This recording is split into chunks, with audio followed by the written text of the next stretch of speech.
Today's colloquium will be given by Barkai from Bar-Ilan University. He originally from Tel Aviv. He did his PhD with Victor Florov. Then he did post in MIT and moved to Notre Dame, but then decided that Israel is better. And he will talk about quantum walks, since Aronov was one of the originators, so it's particularly interesting for me. Please. Yay. Thank you very much. It's a great pleasure to be in this room.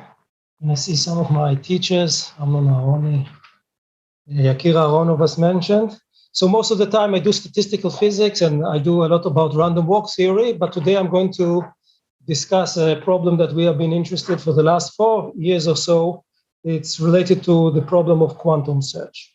So before I start, I would like to present, you have some stick or something? What do I mean by search? So on the top here, you see a simple example of what you can imagine a search. So this is what I will call unidirectional search. That is... The best thing if you use mouse, then everyone will see it, but still.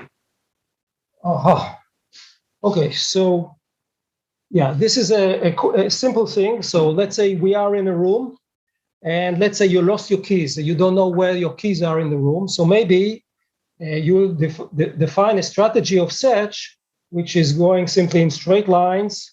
And this way you're going and you're going to find your key, let's say in a parking lot. That's one very common strategy of search that everyone you experience in your daily life. This is called unidirectional search. It's very common sense. And it's very efficient in the sense that if you do this, you're going to, look in your environment, you're going to find your target eventually for sure. However, in real life, in classical physics now, in real life, in many cases, search is related to random walks. So you have, for example, a molecule A, and it has some target, let's say here, quenched in space, and it does a random walk. And then you have this path, and then after some time, you reach your target, you create, let's say, a chemical reaction. This is a diffusion control reaction. Now, in this case, when you look at these two very different types of searches, and there are many other searches, you see, for example, that the classical random walk is very inefficient because you are resampling your path many, many times, and that's, in that sense, random walk is not efficient. Nature, by the way, found ways to overcome this non-efficiency of classical random walks. For example, everyone who you use sitting in this room is more or less because of a random process. What I mean is that the problem of sperm reaching the egg is a random search process. And nature, what it does, instead of using one random walker, which is totally non-efficient, uses many random walkers, and then it becomes an efficient process. This is in biology, however. The basic questions in this type of problem, which, by the way, are called first passage times or first hitting times, is the following. When will the path reach the target? Will it reach the target? And what is the distributions of times for arrival? And in classical physics, this was investigated for millennia, really, for very long times. We will see some examples. However, recently, people have been trying to think about this in terms of quantum walks, doing some search. And the main motivation came from the work of Grover that showed that there is some benefit that quantum mechanics can search for some targets. That drove the field. And I'm going to talk about the particular type of quantum search. So before doing that, let us define what I mean by quantum walks. So quantum walks, there are different types of quantum walks, some of them invented by Yakir Aronov, with coin-tossing quantum walks. Here I'm going to talk a very old model of quantum walks, actually, and this is so-called tight-binding quantum walk. So I think about some graph, and the graph is actually represented in Hamiltonian, and you have sites, 0, 1, 2. These sites, I'm going to talk about them as spatial sites, but actually they can be sites, for example, in Fock space, whatever, and you have some hopping amplitude from different sites, and the particle obeys the usual Schrödinger equation on this Hamiltonian without external noise, etc. And because you have amplitudes of jump, let's say to the nearest neighbors only, it's similar to a classical random walk that also you can have jumps to nearest neighbors. That's why I'm going to call it a quantum walk, me and many others. And you have such simple tight binding Hamiltonian, but you will see many of the results are very generic for all kinds of Hamiltonians, whatever you want. Now, so you just discretize space. Space discrete is important because of soon. That's all that you're doing. That's all at the beginning, but then we're going to specialize soon. The basic question here, let's put it ill-defined way, is let's say the particle starts at point 0, and let's say I measure in some sense 3. What is the first arrival time? Now, Yakir Aharonov, as a paper, says there's no such thing as first arrival time or first passage time in quantum mechanics. The reason is simple, because there's no path. Since there's no well-defined path, the first passage time is a property of the path. We cannot really talk about first arrival, even though in laboratory, this is a very well-known effect, like say in quantum optics, first arrival of photons, etc. So to define the first detection time, we need to define a protocol of measurement to define precisely what is the meaning of a first detection. Let's say you start here and measure here. That will be the nature of my talk. But before doing that, let me mention, for example, in the laboratory, the group of Silberberg from Weizmann. So how do you realize this type of quantum walks in laboratory today? So this is a waveguide system, and you inject here initial condition, which is kind of localized, and you have amplitudes of jumps to nearest neighbors in these waveguides. So here actually Z represents time. You have these jumps, you have Nachini here, and then you will see from this quantum walk, very simple quantum walk solving the Schrödinger equation, the theoretical prediction is that the wave function, without any measurements, square is given by these two peaks that are spreading out ballistically. This is very trivial quantum mechanics, and in the middle, you have this destructive interference, and the probability of finding the particle here in the middle is low at some given time. This is very different than a classical random walk, where here in the middle you'll have a Gaussian. There is a distribution of random walk. And here, this is still Schrödinger equation. Here, there's no noise. I'll soon introduce the noise actually through the measurement. I'll soon discuss what I mean. I'm just saying that today, with waveguides, with Josephson junctions, with ion traps, you can realize this type of quantum walks, which are well known in condensed matter physics. No sense you're calling it random walks. I mean, the classical thing is some quantum walks. Is some quantum walks. So stochastic process. So for me, quantum mechanics, this is unitary. Yes, it's totally unitary. But from my point of view, the tight binding quantum walk, because you have amplitudes of jumps to nearest neighbors, it's similar to probabilities to jumps to nearest neighbors. What I'm trying to say, in other words, just it's a little bit philosophical, this issue. For me, quantum mechanics is very similar to random walks, and you'll see the similarities more and more in this talk. So when people say the basics of quantum mechanics is wave mechanics and Newtonian mechanics, I say it's also random walk theory. This is my claim, and I'll show you the analogies soon. But this is philosophical issue, so let us. This is the expectation really of a single photon going to any of the wavelengths. This is not a single photon. Here you see the experiments. You see here this peak corresponding to this peak and this peak corresponding to that peak. That is the mimic of the wave function modulus squared at some given time t. It's not a single photon here. In this example, yes. But as I mentioned, you can do it with single ions. You can do it with different types of objects. But in this experiment, it's with waveguides. Okay, so let us get to the main part. How do I want to define the first detection time? I want to define, first of all, the measurement process. So I have here a simple graph. This graph, by the way, can represent, for example, a spin system. For example, 3 spins up, 2 spins up and 1 down, etc. Or more generally, this will be a d-dimensional cube or and you have hops to the nearest neighbors, and you have, let's say you start localized on this state, the wave packet is localized, and there is a target state, which I call XM.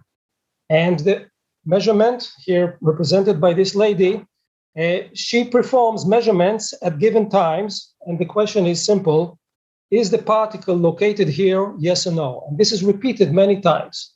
So it's repeated many times. So in this experiment, the answer is, the first measurement, let's say no, second measurement, no, no, no, no, no. And after some time, you get a yes, a click, you found the particle. So here we're going to introduce tau. Tau is the time between these types of measurements. Tau will be fixed, so it's called stroboscopic protocol. And a question. You're speaking about measurements. After a measurement, the wave function collapses. right. So do you begin again from the beginning? So I'll talk about this. This is the next slide. So we use the collapse postulate. So after a measurement, you project out whatever you detected, if it's a no, and you continue. So the measurements influence the unitary dynamics. It's a combination of unitary and measurements.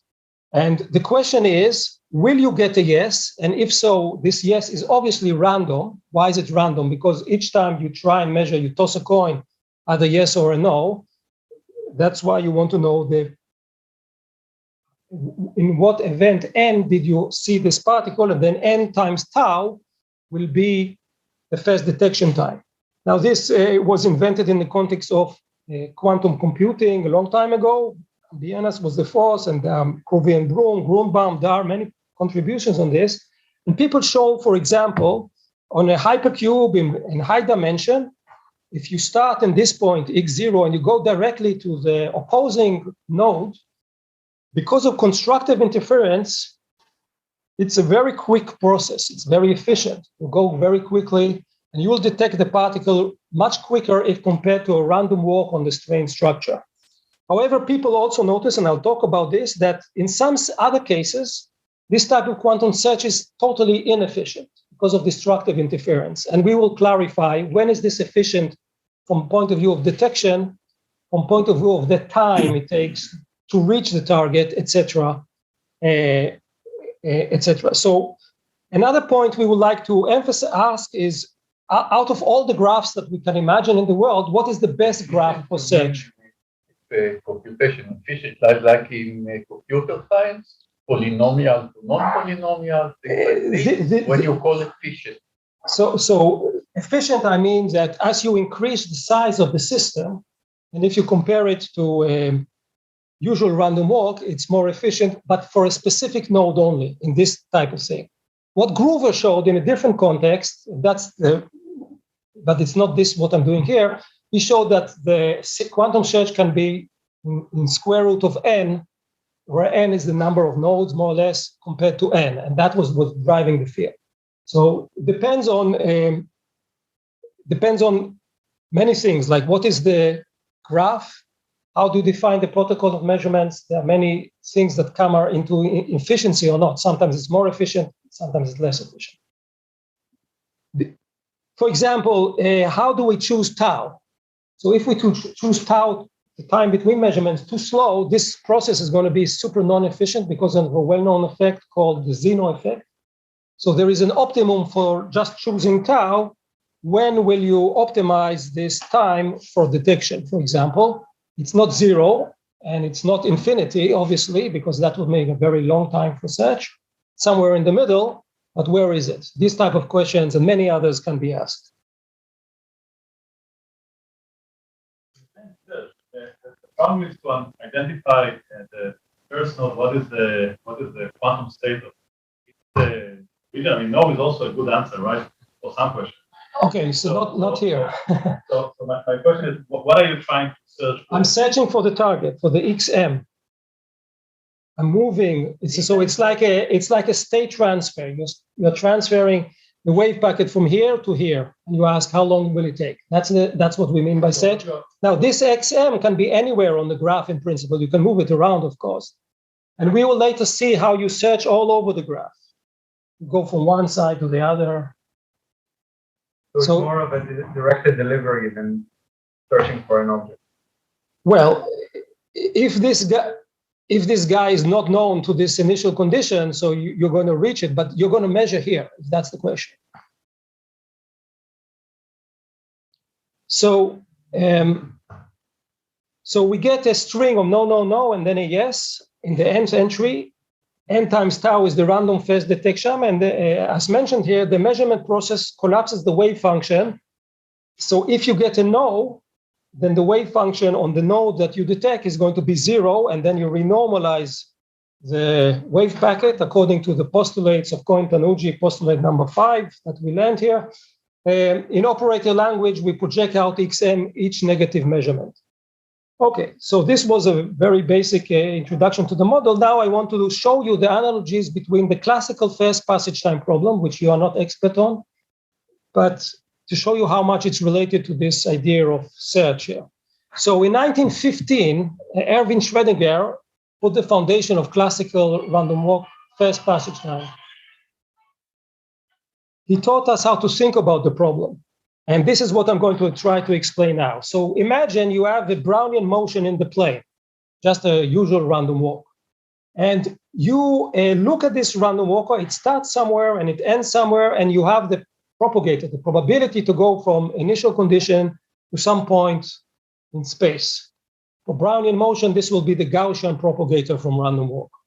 Now, what Schrödinger said before he was a quantum guy, he said, we can decompose the path into two parts.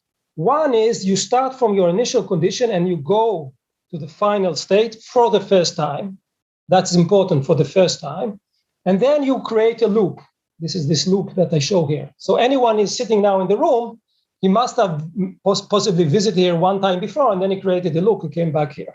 Why is this so important? This very basic idea from Markovian random walks is that we can calculate the probability to go from here to here, and then we can calculate the probability to come back as a loop, and then we can calculate from this information the probability to arrive from your initial state to the final state for the first time. And that's what we are interested in.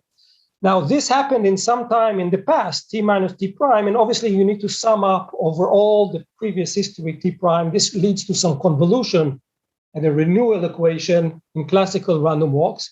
And now I'm going to show you that exactly the same thing happens in quantum mechanics. So this idea can be just mapped to quantum mechanics, where instead of probabilities of going from one place to the other, we will have simply amplitudes, like Feynman taught us, replace probability with amplitudes. But the idea here is now that we need to have an amplitude for the first detection. It's a new type of amplitude. What is the amplitude?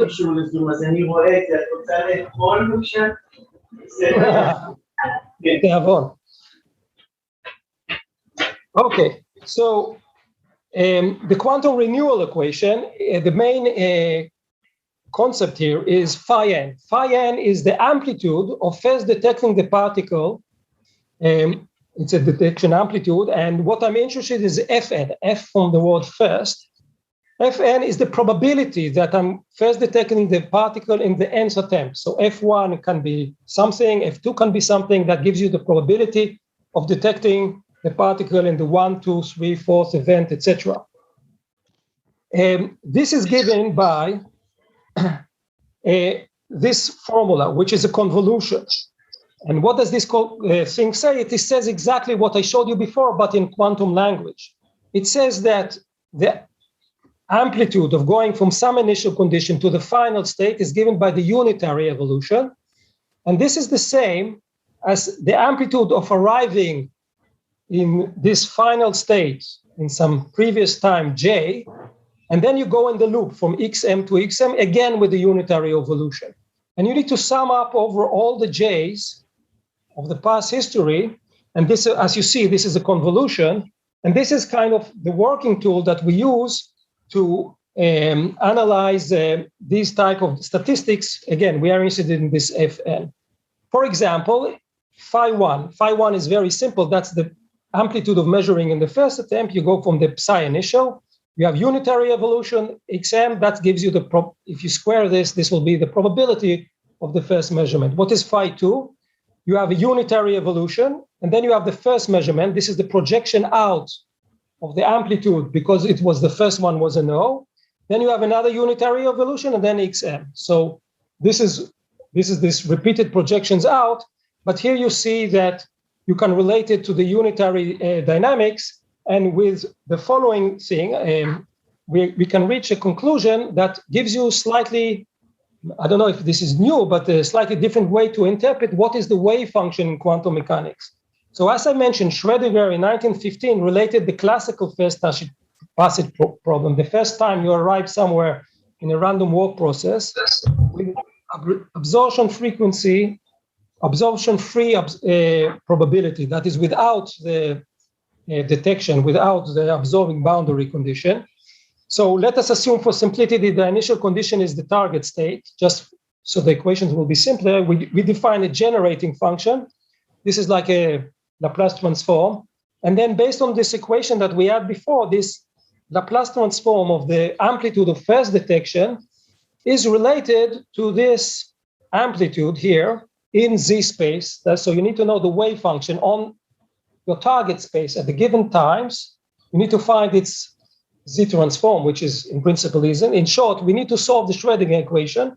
If we have the free evolution without measurements, I can have this generating function.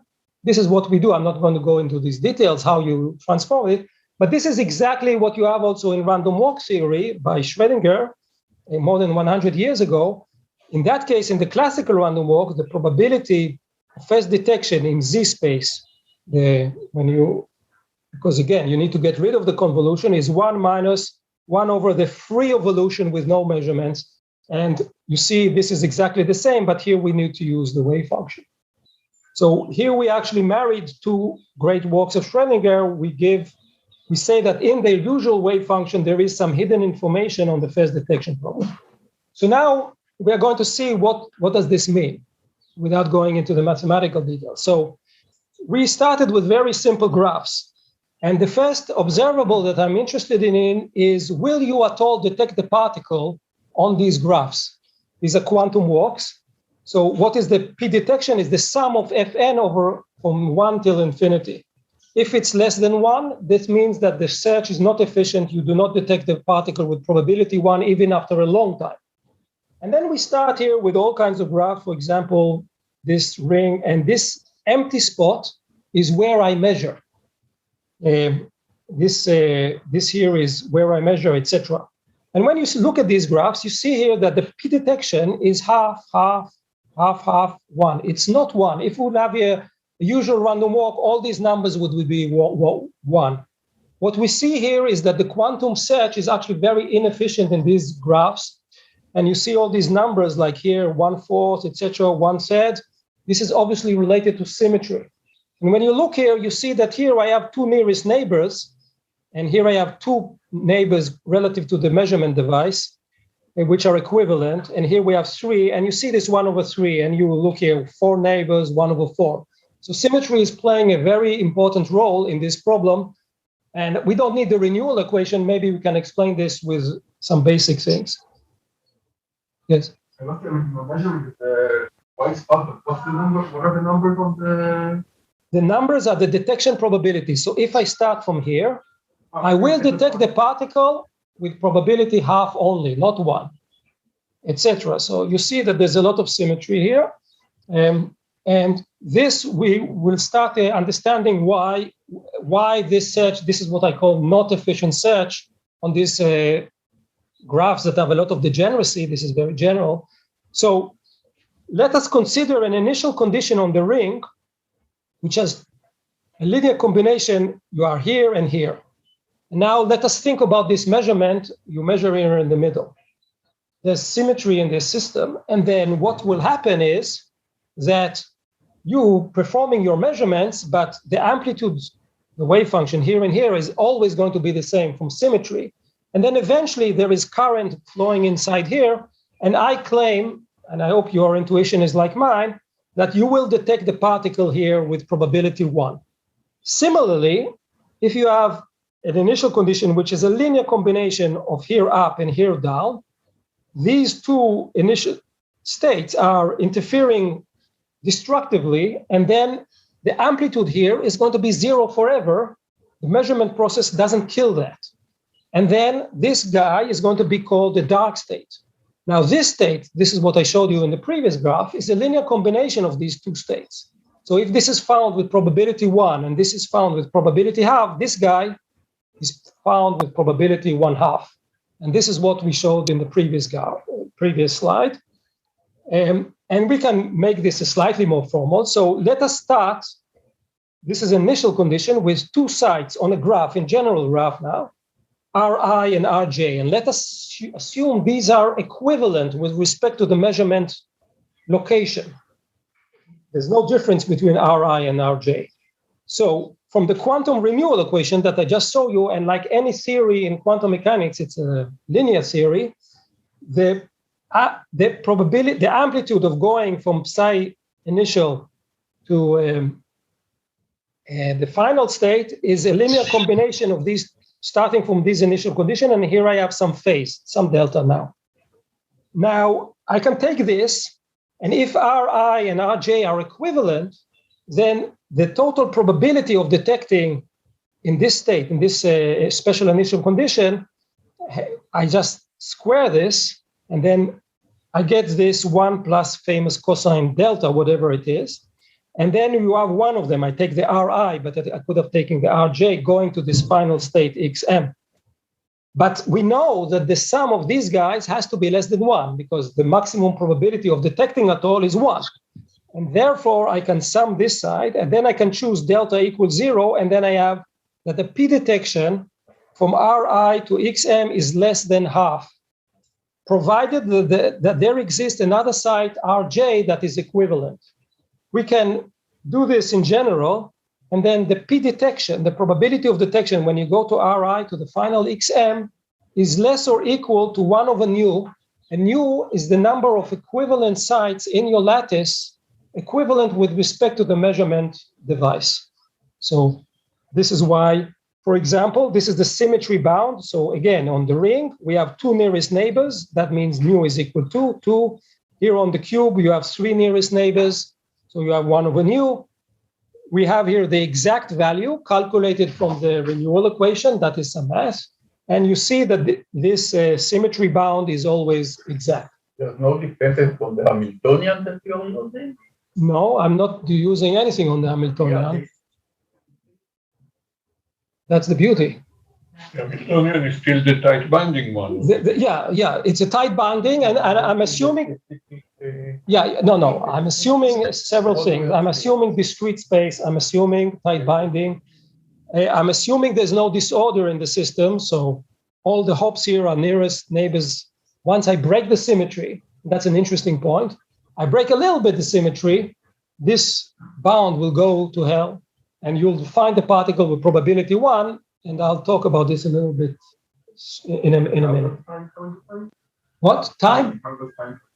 Time doesn't come to play here. First of all, this bound is independent of the time between measurements, which is important. And secondly, this is a long time limit. I measure, no matter how much, I don't detect the particle. The reason is the state, the measurements push the system into something called dark state, which I hope I'll have time to discuss. So we can also get a very general formula for the detection probability. This is this formula. I'm not going to go here into the details, but what you see from this formula, this is, for me, is a beautiful formula. For you, maybe you'll forget it when once you leave the room.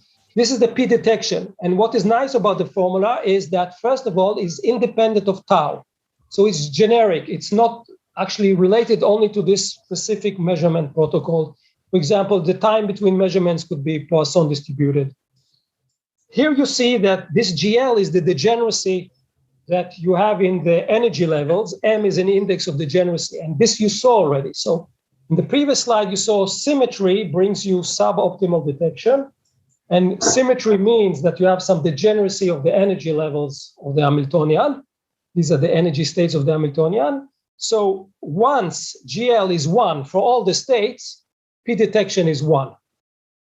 So if you have removal of the degeneracy, and if the overlap of the energy states with the detected state is not 0, you detect the particle with probability 1. This insight was actually given before us by Plenio. He didn't consider the problem in general for all kinds of graphs. He considered only a ring, but he had a reason for that, because in light harvesting systems, you have a ring, you have an excitation, and it has to reach some reaction center. What he said was similar to what we say: if you have a little bit disorder in the ring, this will help the particle be detected. What I find nice about this is the following. I have been here to many condensed matter courses and lectures, and they always say this word undercell localization. So there, undercell localization, which means that if you have disorder, the process will be slowed down in some sense, and disorder is not good for you. So he says a little bit of disorder at least will help you detect the particle at all, but it might be not so good for the time of detection. So once the disorder is big, then of course, the time of detection. So there are two issues here. Will you detect or not? And when will you detect? These are, when you optimize them, you need to decide what exactly you optimize. I'm not going to suggest that measurements of that you should use strongly disordered systems. These are obviously not efficient for search. Are these statements independent of the dimensionality? No, these are independent of the dimensionality. The important thing here is only that the finite Hilbert space. It can be very big, but it has to be finite. So let me go a little bit into something, in my opinion, deep. And that is that under the measurements, under the repeat of measurements, the Hilbert space is divided into two parts. One is called a bright part, and the other one is a dark part. This is sometimes called xenosubspaces. Xenophysics is a very special limit when tau goes to zero. And this is well known that if you measure, let's say, on this node, and if you measure too quickly, then if you start in any other node in the system, you will not detect the particle. So you see here that the Hilbert space is divided into two parts. If you start here and measure here, you'll detect the particle immediately. That would be called a bright state. If you start here, it will be dark, you never detect them. But this is a very special limit. This is, again, well known in quantum mechanics. The point is that even if tau is not equal to zero, but due to interference, the Hilbert space is divided in general into dark and bright subspaces. But it's not because of very quick measurements. And the main issue here is that you can define states which are bright, and you can define space of the dark, but in principle, but this does not happen, and that's the magic, there could be states that are not bright and not dark, that you detect them with probability half. But the point is that the Hilbert space is divided bright and dark, and nothing in between, no gray states, provided that it is finite. And this is something deep. Again, this is not only my invention. Alan Turing started with the Zeno limit, and many people looked at these states, these dark states, but we are using them in a context of a specific context. So once again, a bright dark state is detected with probability 1 or 0. It's a quantum state. The Hilbert state can be decomposed into bright and dark spaces. And this is the Zeno limit, well known in the rapid measurement limit. Dark states are related to degeneracy. This is what you saw already, and to symmetry. So let us understand how this happens. Let's say you have two energy states which are degenerate. It's very simple. So they have the same energy. And then I can construct a linear combination of these guys, where here I have xm, e2, and here I have xm, e1. Then it's easy to see, because these guys have the same energies, that for any time along the evolution, with or without measurements, the amplitude of this state on the detection on xm is going to be 0 forever. You just multiply it by xm, and you use the fact that the time evolution is just a phase exponential of the energy, which is the same for these two states. And that's why the simple linear combination is dark. It's the dark forever. It's very simple. And then there's another type of dark states, which are xm, e3 equals 0, which means that you have a state which is, if you start there, you are always dark. So what happens to the Hilbert space? You have energy states. These are energy states of some generic system, and you have this degeneracy. And let's take this level. So you have 5, the degeneracy is 5. Inside here, you'll have 1 bright state, this we can prove, and 4 dark states. The 4 dark states, I constructed one, and then you construct another, like a Gram-Schmidt type of operation. And you can find 4 dark states and 1 bright state. Actually, to prove that there is 1 bright state, that's the more tough question. And this is how the Hilbert space is divided. So if there's no degeneracy, everything is bright, provided that you have some overlap with the detection. I'm going to move forward. I don't know how much time I have. So now we want to start discussing not will you detect the particle or not, but rather the time for detection. Because again, our general goal is to reduce this time. So let's say on this simple ring, let's say I start on this side and I measure here. This is a very special problem, but it's a very beautiful problem. It's called the return problem. The return problem, you create a kind of loop. It has a lot of novelty in it, and I want to focus on this one mainly because of time. So the question is, there is only one state, you detect the particle with probability 1, but then the question is how much time it will take. So here I'm plotting for this ring, the average number of attempts till you measure. So in some measurement sequences, you detect after 2 attempts, after 3, after 5, after 20, whatever. But you see here, the average n is 4. Most of the time, there are exceptional energy states.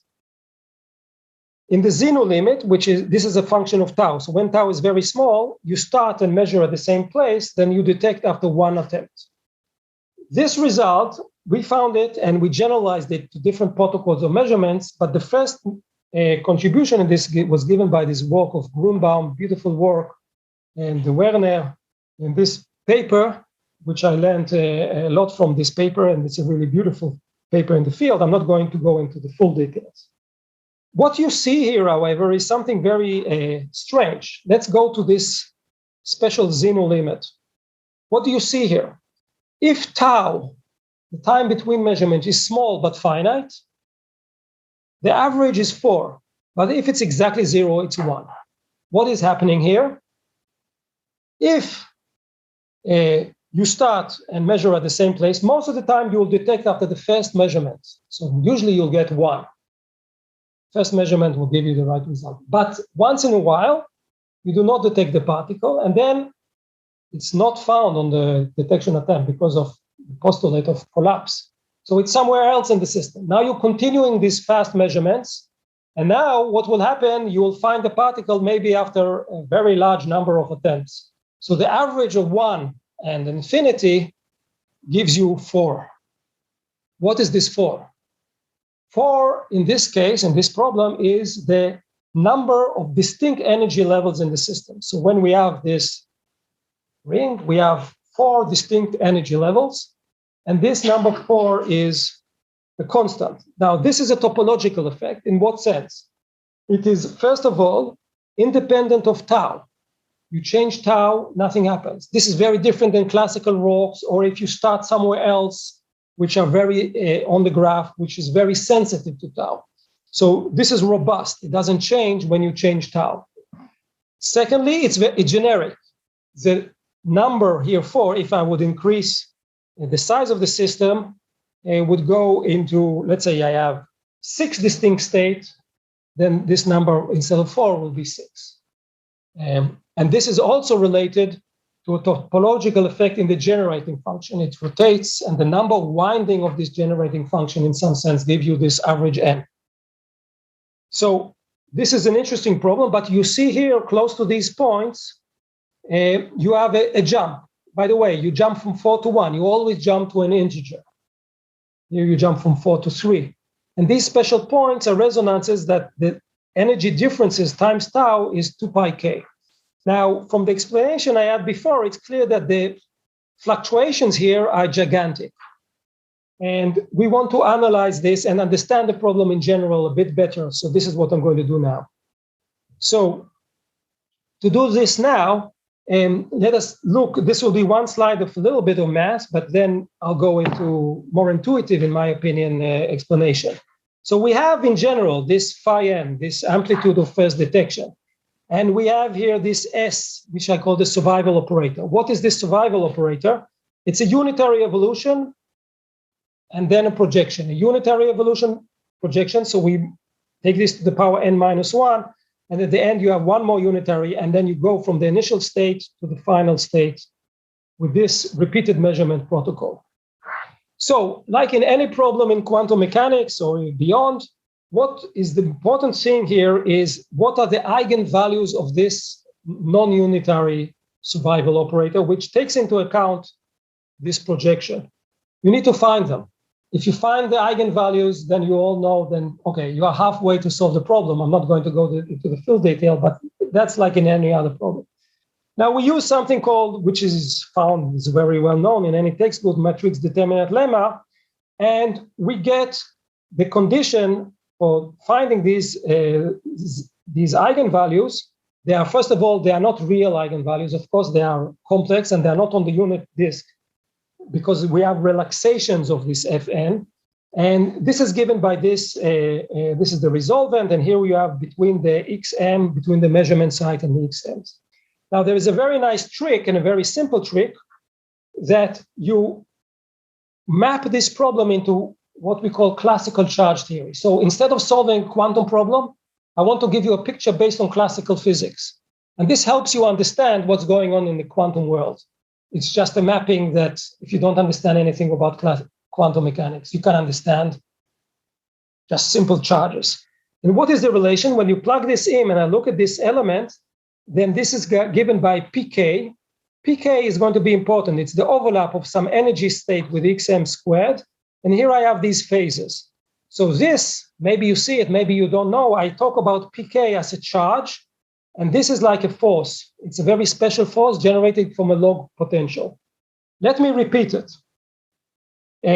All this is equal 0. This gives you the 0 point. So to find the eigenvalues, I do the following. I'm just repeating. You take the phases, exponential ei k tau. You put them on the unit disk. This is determined by the energy levels of your system, and tau, of course. Each one of these charges has a strength, pk, which is the overlap of the state ek and the detected states. So we have here charges, charge 1, charge 2, charge 3, charge 4. And then in the unit disk, we have 4 solutions of the force fields, which are going to be 0 there. So these are just stationary points of the classical force field created. Actually, these are wires creating a log potential. So if I know these points, then I know how to solve the problem in general, or at least know the eigenvalues. Okay? This is a nice way to think about the problem. For me, because I don't come from quantum mechanics, it's very helpful because I more or less understand charges. This is basic electrostatics. So let us see when one of these eigenvalues is approaching the unit disk. First of all, they are all in the unit disk because the Fn and the phi n are decaying. It has to be like that. Why is it important that this eigenvalue approaches the unit disk? That will mean, as I'm going to show, large fluctuations because it means very slow decay, okay, of phi n eventually. And that is related, like say, the Zeno limit I'm going to discuss soon. So in this new language, what I can do is I can say, okay, I have here charges. They have all finite value. And one, let's say we have an Hamiltonian like this. And let's say one of the charges is weak. Then what will happen? One of the stationary points will approach the unit disk, and that will be very close to the unit disk, and that will mean slow relaxation. And then I can use perturbation theory to calculate this guy who's approaching the unit disk. It's given by this formula, and then I can calculate the variance of the return problem with this information. What does it mean quantum mechanically? If this charge is weak, quantum mechanically, it means that you are going to become soon, if it will be terribly weak, you will be dark state. You will not discover because there's no overlap. So if pk, which is again, this overlap is going to be much smaller than 1, it will be very hard to detect the state eventually. So we see one case where this eigenvalue can approach the unit disk. This is only one scenario. There is another scenario. For example, we have these charges on the unit disk. And remember that the location is controlled by tau or other parameters of the Hamiltonian. So imagine a situation where these two guys come together. Then you know immediately that there's going to be a charge here in the middle between them. So you have, let's say in our solar system, you have 2 points and they're close by. In the middle between there is a stationary state of the force field. You can forget about all the rest. So you can do perturbation theory. Actually, you need to do second order perturbation theory. And again, you can calculate this eigenvalue that is approaching the unit disk. And if these guys are not also close to the unit disk, you can forget about them and you can calculate the variance, the fluctuations. So there are other cases which are also interesting. And maybe another case which is interesting is the Zeno limit. What is happening in the Zeno limit? Tau is small. What does it mean from this charge picture? All the charges are coming closer and closer to one another because the position is exponential of minus I energy times tau. When tau is 0, they're all coming together. Now we cannot consider 1 or 2 or 3 or whatever. You need to consider all these eigenvalues approaching the unit disk. However, it's very easy to see that all these stationary points are in this convex hull in blue. And you can easily calculate from geometry this distance. And you can also understand that all these eigenvalues are further away, closer to the unit disk than this point. So from this very simple geometry, I can define an uncertainty principle in the Zeno limit when tau goes to 0. Delta E, what is delta E? Is the difference between the maximal energy of the system and the minimal energy. So that's the variance. Times delta tau. But what is delta tau here squared? It's the real variance because, again, now the measurement time is fluctuating. When you have uncertainty principles in quantum mechanics 1, you have there actually t, the time of measurement. But here, it's a real variance because you have a fluctuation of the time till you detect. And this is greater or equal, well, here you have h bar squared. This is not surprising. You have an 8. Okay, this comes from the calculation. But you have here omega minus 1. Which is very different than what you usually have in uncertainty principle. What is this omega? Omega is the winding number. That's why I call it. And it's also the average number of events till you return. It's also the number of distinct states. So this is related to this topology. But why must it be that there is omega minus 1 there? You can hand-wavingly say this. Let's say you have a quantum system with only one state. Synthetic quantum system, you have one state. Then you will obviously detect the particle in the first measurement. So omega minus 1, if omega is 1, 1 minus 1 is 0. And then, of course, on the left-hand side, you also have delta E is 0 because E max is equally mean. Delta tau is also equal to 0. So you see that the topology enters here into the uncertainty principle. And we can improve this.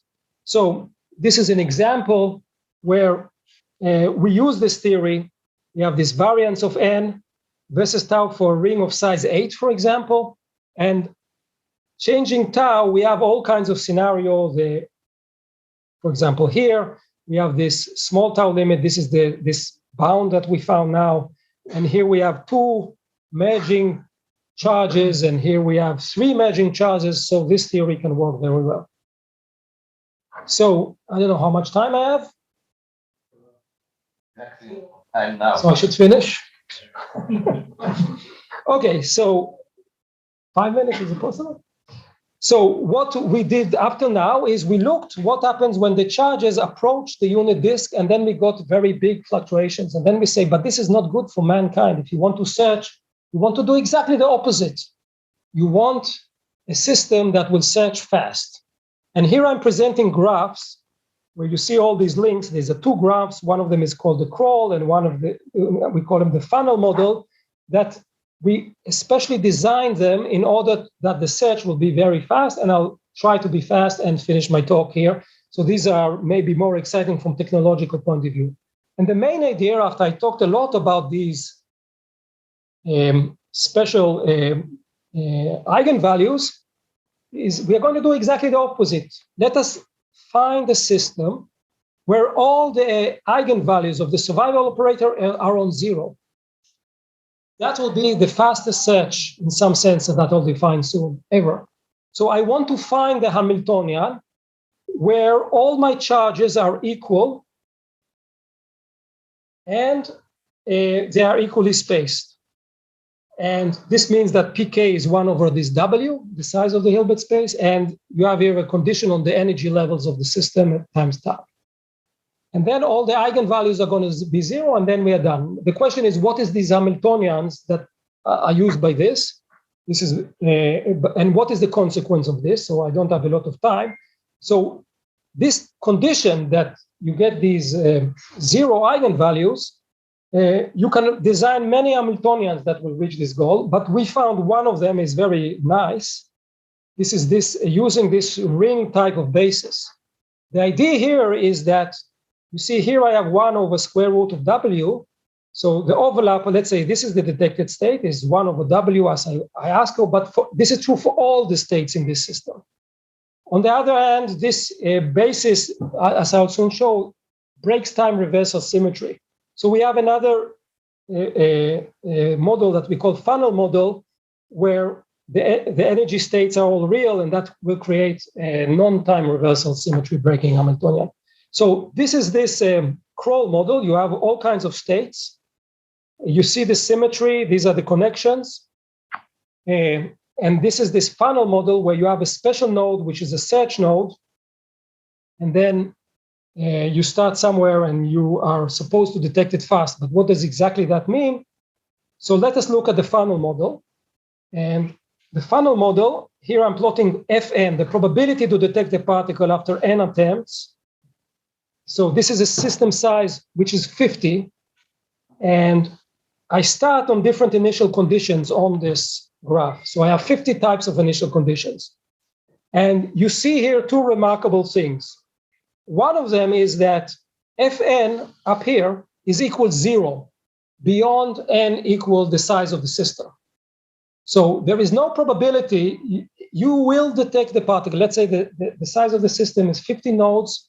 You will detect the particle within 50 attempts, you are guaranteed. This is very different from most quantum walks, where you always have some probability to detect it here. This is because all the decaying nodes are 0, which means that you have no probability to detect the particle after some finite amount of attack. So it's secure and it's finite time.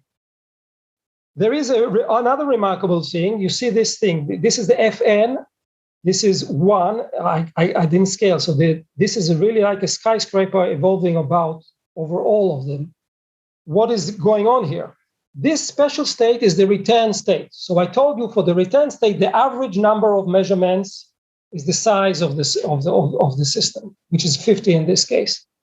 But I also told you that you never measure, there's probability of measurement after 50 is 0 in this very special Hamiltonians.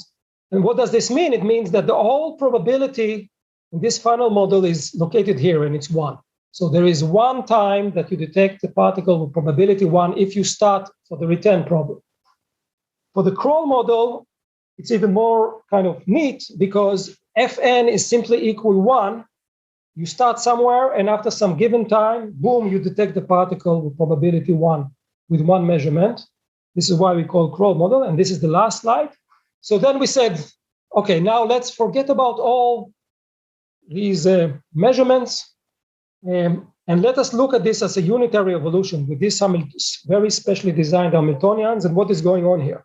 So this is the Kroll model. I start at some point 0, and then the wave function simply goes from node 0 to node 1 to node 2 to node 3 to node 4. This is why we call this is like a unidirectional search. It's like a clock, tack, tack, tack, going from one node to the other, and then it repeats here forever.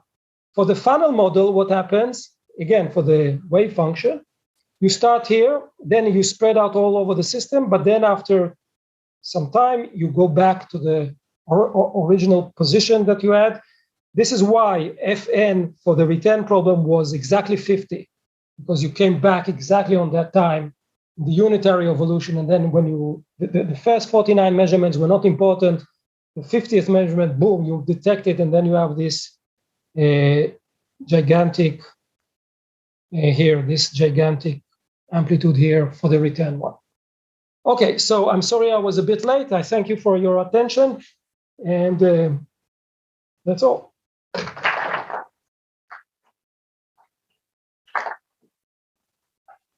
You still have time for one question. I mean, everything was done here. You started with the free Hamiltonian, non-relativistic. What will happen if you start with the relativistic one? I mean, because there, I don't know, your one-dimensional Dirac kind of thing, because then the motion will be totally, let's say, you can then consider m equal to 0, the motion is completely separated between left hand and right hand, they can interfere. Don't know. Right, I didn't think about this. I don't know the answer to this. It could be interesting, but I think that because, at least from the point of view application, but this is not a good answer, like in these waveguides and in the ions. That's non-relativistic today, but maybe in the future, even creating my assumption here, a hidden assumption that you can create such an Hamiltonian like this and build it in the lab. And it might be possible, I'm not even sure, but maybe we talked about this with Yoav. You can do that maybe for a small system of 6 sites, but it's going to be difficult. And then to pump it up to relativistic, maybe in the future, but I don't know, not now. Okay, let's thank you. Okay.